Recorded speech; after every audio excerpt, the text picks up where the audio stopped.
அண்மை செய்தி.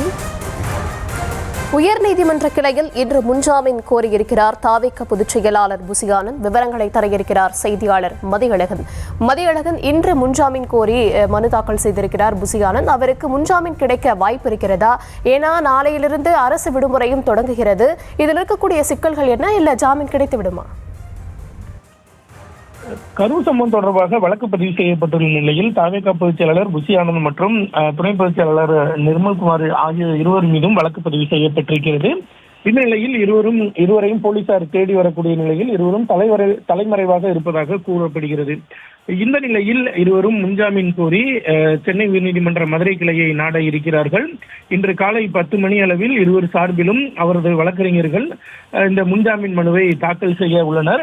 சென்னை உயர்நீதிமன்றம் மற்றும் மதுரை கிளைக்கு தற்பொழுது தசரா விடுமுறையில் இருக்கிறது.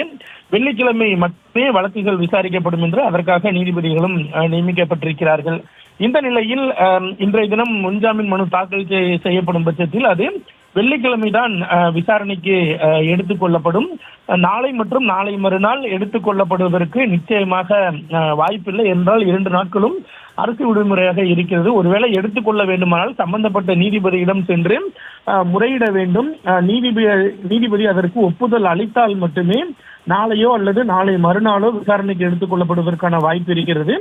அப்படி இல்லை என்றால் நேரடியாக வெள்ளிக்கிழமைதான் விசாரணைக்கு எடுத்துக்கொள்ளப்படும். இந்த நிலையில்தான் இன்று காலை 10:30 மணி அளவில் முன்ஜாமீன் கோரி இருவர் சார்பிலும் சென்னை உயர்நீதிமன்ற மதுரை கிளையில் மனுவானது தாக்கல் செய்யப்பட இருக்கிறது.